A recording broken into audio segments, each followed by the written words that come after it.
기도하고 말씀을 생각하십시다.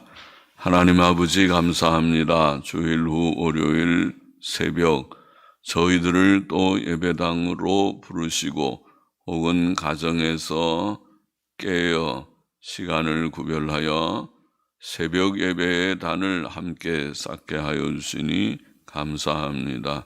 영광을 받으시고 또 참여한 자들에게 은혜와 복을 주시고 오늘도 마가복음의 이제 마지막 몇 절을 읽게 하여 주시고 또 조금 해석하며 묵상케 하여 주시니 감사하며 교훈을 얻고 마음에 새기며 주께서 주신 말씀을 우리의 삶에 늘 지침으로 삼고 실천할 힘을 주시기를 원합니다. 주님, 주께서 부르실 때에 누구든지 다 주 앞에 가지만은 이제 때가 되어 주께서 부르시는 것 같은 우리 집사님 주께서 긍휼 가운데 받으신다면 심령의 평안을 본인에게도 주시고 또 사랑하는 아내에게도 주시고 아들들에게도 주시기를 소원합니다. 모든 것을 주께 다 부탁합니다. 헌금하며 기도하는 심령도 받아주시기를 원합니다. 감사하며 예수 그리스도의 이름으로 기도하옵나이다. 아멘. 15절 보십시다. 또 가라사대 너희는 온 천하에 다니며 만민에게 복음을 전파하라. 자, 마태복음 끝부분에도 너희는 가서 모든 족속으로 제자를 삼아 아버지와 아들과 성령의 이름으로 세례를 주라는 말씀이 기록되어 있습니다. 이것은 다 전도의 명령입니다.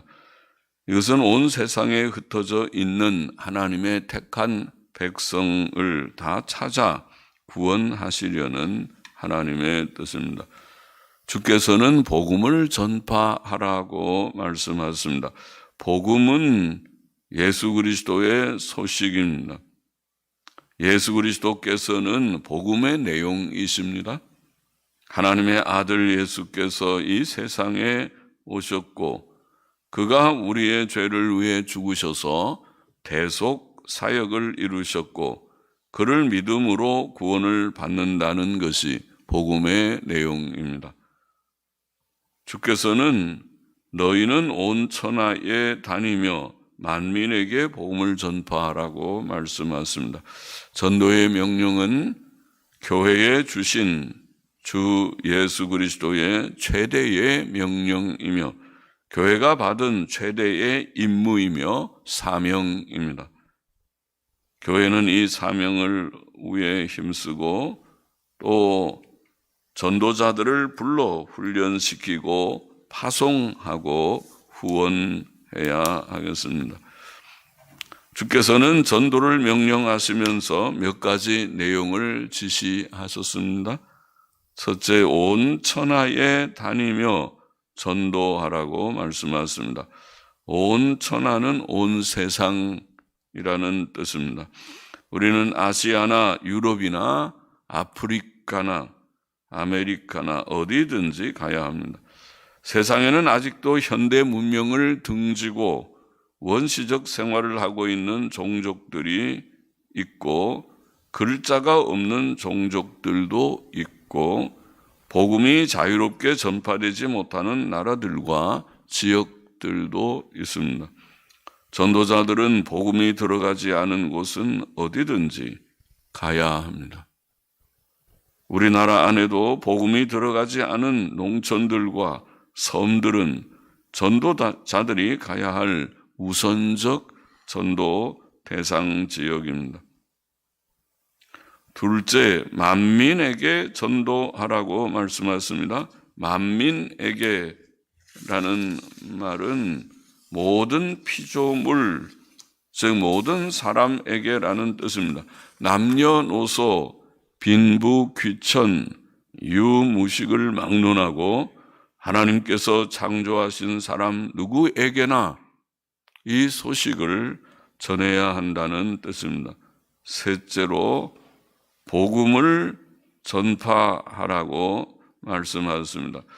전파하라는 말은 선포하라는 뜻입니다. 전도는 사람이 죄인이며 하나님의 진노 아래 있으니 구주 예수님을 믿음으로 구원을 얻으라고 선포하는 것입니다. 전도는 의논하거나 토론하는 것이 아니고 선포하는 것입니다. 전도는 주고받는 형식이 아니고 일방적으로 선포하는 것입니다. 전도는 죄인들을 구원하는 하나님의 방법입니다. 고린도전서 1장 21절 말씀. 주께서는 제자들에게 구제 사업이나 사회 활동을 하라고 명하지 않으셨고 지옥 갈 영혼들에게 천국 가는 길, 예수님 믿고 구원받는 길을 전하라고 명하셨습니다. 죽어가는 환자에게 예쁜 옷이나 맛있는 음식이 중요하지 않고 병의 치료가 중요하듯이 지옥 갈 영혼들에게는 밥이나 옷보다 천국 가는 길, 영생의 길을 알려주는 것이 가장 필요합니다. 16절 봅시다. 믿고 세례를 받는 사람은 구원을 얻을 것이요 믿지 않는 사람은 정죄를 받으리라. 전도의 목적은 구원입니다. 이 구원은 복음을 믿는 자에게 주어지는 은혜이며 세례는 그 구원의 외적인 표와 확증이 됩니다. 믿음은 무엇입니까? 우선 믿음은 지식을 포함합니다. 우리는 누구에 대해 잘 알 때 그를 신임할 수 있습니다. 그에 대해 더 알수록 그를 더욱 신임할 수 있습니다. 우리는 하나님에 대해 아는 만큼 믿을 수 있습니다. 믿음의 지식을 위해 하나님께서는 성경을 주셨습니다. 믿음은 또 동의하며 동감하며 영접하는 것입니다. 믿음은 또 의지하는 것입니다. 그것은 마음의 순종입니다. 믿음은 행위와 구별되지만 참된 믿음은 순종의 행위로 증거됩니다. 믿고 세례를 받는 자는 구원을 얻을 것이요 믿지 않는 사람은 정죄를 받을 것입니다. 구원은 죄로부터의 구원, 곧 죄사함과 의롭다 하심을 뜻합니다. 죄가 사람의 근본 문제이므로 죄로부터의 구원은 그 근본 문제의 해결입니다. 로마서 3장 23절 24절 어제 오전에도 읽었지만 모든 사람이 죄를 범하였음에 하나님의 영광에 이르지 못하더니 그리스도 예수 안에 있는 구속으로 말미암아 하나님의 은혜로 값없이 의롭다 하심을 얻은 자 되었느니라. 그것이 구원입니다. 죄 문제의 해결은 또한 죽음의 문제의 해결입니다. 그러므로 구원은 또한 죽음으로부터의 구원입니다. 죽음은 죄의 결과이지만 죄 사함이 있은즉 영원한 생명도 있게 되었습니다. 그러므로 사도 바울은 로마서에서 죄의 삭은 사망이요 하나님의 은사는 그리스도 예수 우리 주 안에 있는 영생이니라고 증거하였습니다. 또 그 영생은 지옥으로부터의 구원이라는 복을 포함합니다. 악인에게는 심판의 부활이 있고 영원한 지옥이 있습니다. 그러나 구원은 지옥 형벌로부터의 구원입니다. 17절 보십시다. 믿는 자들에게는 이런 표적이 따르리니 곧 저희가 내 이름으로 귀신을 쫓아내며 새 방언을 말하며 뱀을 집으며 무슨 독을 마실지라도 해를 받지 아니하며 병든 사람에게 손을 얹은즉 나으리라 하시더라. 예수께서 믿는 자들에게 약속하신 표적들은 사도 시대에 믿는 자들에게 적용되었던 것들입니다. 그것들은 사도 시대에 하나님께서 주신 성령의 초자연적 은사들이며 하나님의 특별 계시들의 확증을 위한 것이었습니다. 그러나 성령의 초자연적 은사들은 신약 성경이 완성된 후에, 즉 사도 시대 이후에는 더 이상 필요치 않으므로 중단되었다고 봅니다. 19절 보십니다. 주 예수께서 말씀을 마치신 후에 하늘로 올리우사 하나님 우편에 앉으시니라. 주께서는 다른 복음서에 보면 자신의 죽음과 부활이 구약 성경에 예언된 바임을 설명해 주셨고, 또 이 복음이 온 천하에 전파되어야 할 것을 말씀하신 후에 천국으로 올리우셨고 하나님 오른편에 앉으셨습니다. 마가는 예수 그리스도께서 갈릴리에서 제자들에게 나타나신 일들에 대해 생략했습니다. 그것은 마태복음에 잘 증거되어 있습니다. 마가는 단지 예수 그리스도의 승천에 대해 증거합니다. 주 예수님의 승천도 그의 부활의 한 중요한 증거입니다. 그가 부활하지 않으셨다면 승천할 수도 없으셨을 것입니다. 그러나 그는 부활하셨고 또 승천하셨습니다. 사도행전은 주님의 승천에 대해 자세히 증거하였습니다. 사도행전 1장 9절 이하에 보면 이 말씀을 마치시고 저희 보는 데서 올리워 가시니 구름이 저를 가리워 보이지 않게 하더라. 올라가실 때에 제자들이 자세히 하늘을 쳐다보고 있는데, 승천에 대한 정말 분명한 증거죠. 자세히 하늘을 쳐다보고 있는데 흰옷 입은 두 사람이 저희 곁에 서서 가로되 갈릴리 사람들아 어찌하여 서서 하늘을 쳐다보느냐. 너희 가운데서 하늘로 올리우신 이 예수는 하늘로 가심을 본 그대로 오시리라 하였느니라. 오시리라 하였느니라. 주님께서는 제자들이 보는 데서 하늘로 올리우셨고 구름이 저를 가리워 보이지 않게 될 때까지 그렇게 제자들은 하늘을 쳐다보았습니다. 주께서 승천하신 장소는 사도행전의 증거대로 예루살렘에서 가까운 거리에 있는 감람원이라는 산이었습니다. 주께서는 지금 하나님 오른편에 앉아 계십니다. 그것은 성경 여러 곳에 증거되어 있습니다. 로마서 8장 34절, 에베소서 1장 20절, 골로새서 3장 1절, 히브리서 1장 3절, 8장 1절, 10장 12절, 12장 2절, 베드로전서 3장 22절 등 성경의 여러 곳에 주께서 지금 하나님 오른편에 앉아 계신다, 이런 표현을 했습니다.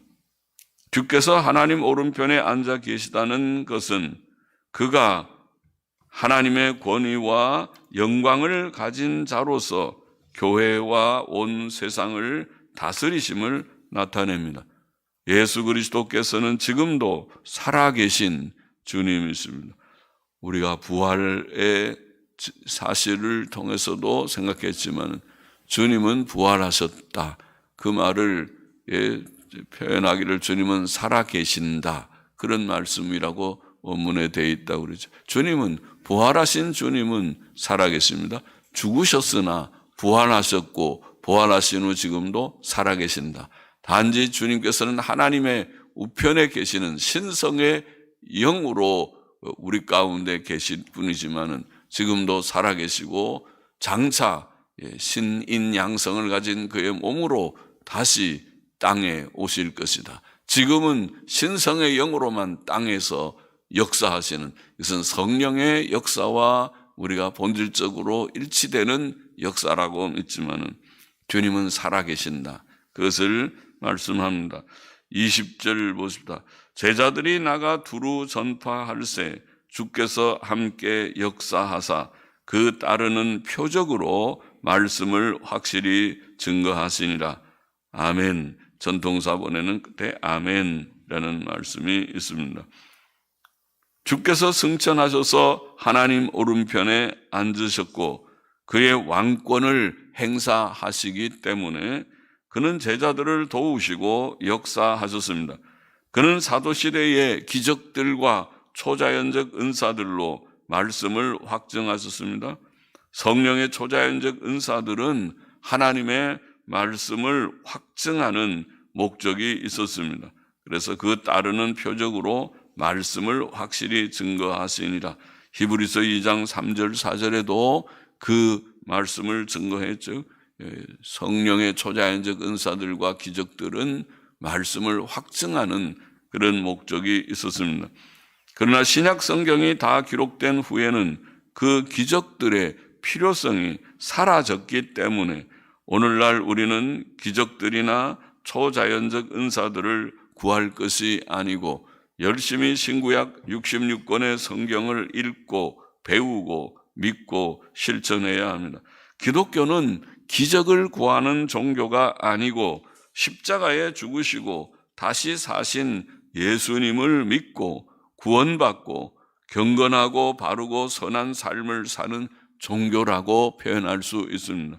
2000년 기독교 역사는 기적을 행한 역사가 아니고 이미 확정된 십자가의 복음을 전파하고 믿음으로 구원받아 새 삶을 산 역사이었습니다. 우리가 그러합니다. 우리는 기적을 체험하고 여기에 있는 것이 아니고 하나님의 말씀을 믿고 여기에 있습니다. 십자가의 복음을 믿고 여기에 있습니다. 기적들이 없어서 교회가 세워지지 않았거나 확장되지 않은 것이 아니었습니다. 한국교회 100년의 역사도 기적의 역사가 아니고 복음으로 변화되고 구원받고 교회가 세워지고 확장된 역사이었습니다. 그러므로 오늘날 중요한 것은 성경에 증거된 복음을 바로 이해하고 바로 믿고 바로 전하며 거기에 합당한 선한 삶을 사는 것입니다. 본문의 교훈을 정리해 보십시다. 첫째로 우리는 온 천하에 다니며 만민에게 복음을 전파해야 합니다. 이것은 주께서 우리에게 명하신 그러한 명령입니다. 복음은 하나님의 아들 예수 그리스도께서 우리를 위해 십자가에서 대속의 죽음을 죽으셨으므로 그를 믿는 자들이 죄사함과 의롭다 하심을 얻는다는 소식입니다. 복음은 죄인을 구원하시는 하나님의 방법이며 하나님의 지혜와 하나님의 능력입니다. 고린도전서 1장에 사도 바울이 증거한 것처럼 우리는 기적을 전하는 자들이 아니고 철학을 전하는 자들이 아니고 인간의 지혜를 전하는 자들이 아니고 십자가에 달리신 그리스도를 전하는 자다. 십자가에 달리신 그리스도는 사람 보기에 무지하고 지혜가 없고 어리석고 무능하게 보이지만은 아니다. 그것은 하나님의 지혜와 하나님의 능력이다. 십자가의 복음으로 기독교가 이렇게 확장된 것입니다. 다른 것으로 확장된 것이 아니고 복음으로 확장되었습니다. 오늘날도 복음은 영혼을 구원하는 하나님의 방법입니다. 이미 예수님 믿고 구원받은 자들은 전도의 사명을 깨닫고 우리의 있는 처소에서 힘써야 하고 가정에서 직장에서 또 이웃관계에서 복음을 기회 있는 대로 전하도록 힘써야 되고 교회는 또 전도자들을 불러 바르게 훈련시키고 파송하고 후원해야 합니다.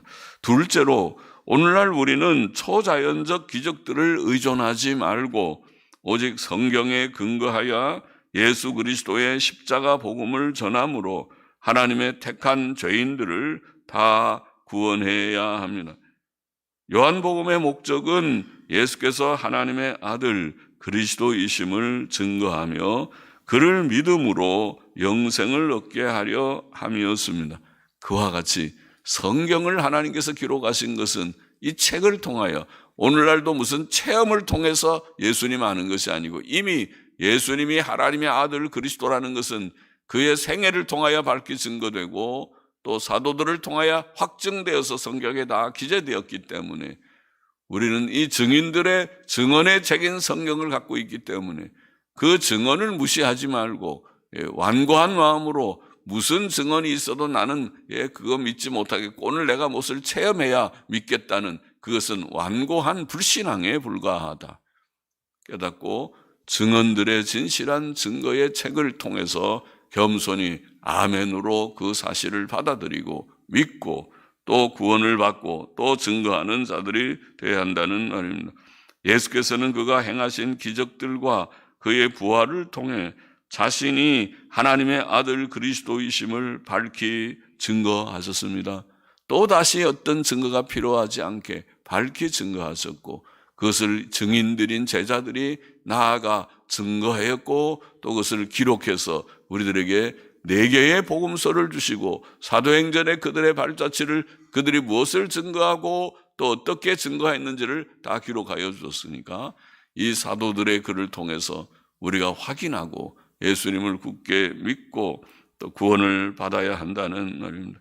오늘날도 하나님의 아들 예수 그리스도를 말씀의 근거에서 기적의 근거에서가 아니라 말씀의 근거에서 믿는 자들마다 죄사함과 영생을 얻습니다. 구원을 받습니다. 이것이 우리들의 체험이고 또 우리가 전해야 할 내용입니다. 셋째로 부활하시고 승천하신 주 예수 그리스도께서는 지금도 살아 역사하신다. 지금도 살아 역사하신다. 부활하신 주께서는 사도시대에 여러 가지 기적들로 제자들과 함께 역사하셨습니다.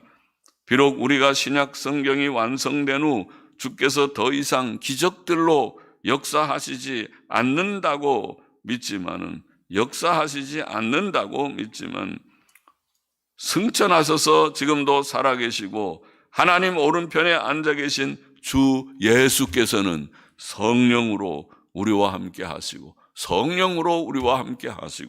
성경 말씀과 함께 또 그 말씀을 통해 오늘날도 역사하시는 것을 믿습니다. 그것을 깨닫고 우리가 말씀에 의하여 성령님의 도우심에 의하여 우리의 개인적인 신앙생활도 힘있게 씩씩하게 하고 예수님 믿는 사람들은 다 믿음으로 바로 삽니다. 그래서 몸이 아프고 연약한 사람들도 믿는 사람은 그 병상에서 힘을 좀 얻으면 성경 읽고 기도하고 그렇게 하는 것을 볼 수 있습니다. 말씀 가운데서 우리가 살고 눈에 보이지 않는 것 같지만은 성령이 우리와 함께 하심으로 믿음으로 잘 살고 또 그렇게 말씀과 더불어서 증거하여 전도해서 한 명이라도 주님 앞으로 인도하는 우리들의 삶이 되기를 원합니다. 기도하십시다. 하나님 아버지, 전도의 사명을 우리가 깨닫고 마음에 깊이 새기고 우리의 삶에 우리의 남은 여생이 얼마 되든지 우리의 삶에 가장 중요한 지침으로 삼고 가치로 삼고 살아가게 하여 주옵시고 오늘날도 기적 의존적인 잘못된 생각을 버리고 말씀 의존적인 말씀 중심의 바른 생각을 가지고 주님 이 말씀에 의거해서 주님을 증거하고 주님이 지금도 살아계셔서 성령으로 말씀으로 역사하시는 것을 믿고 우리가 믿고 구원받은 것처럼 저 또 다른 이들도 하나님의 영으로 이 기록된 책의 말씀에 의거해서 구원받을 줄을 믿고 증거하는 모두들이 되게 하여 주시고 오늘도 주께서 다시 오실 때까지 구원의 복음이 널리 증거되게 하여 주시고 하나님의 뜻이 다 이루어지게 하시사 세상은 점점 악한 길로 가고 주의 종말의 예언을 이루는 주님의 세상이 된다 할지라도 될 것이지만은 그러나 하나님의 뜻은 다 이루어지고 하나님의 나라가 땅에 임하고 하나님의 뜻이 땅에 다 이루어져서 하나님 택자들이 다 구원받고 진실하게 주님 믿다가 주 앞에 한 명씩 또 한 명씩 가는 저희들이 되게 하시고 주의 재림을 맞는 저희들이 되게 하여 주시기를 소원합니다. 예수 그리스도의 이름으로 기도하옵나이다. 아멘. 아멘.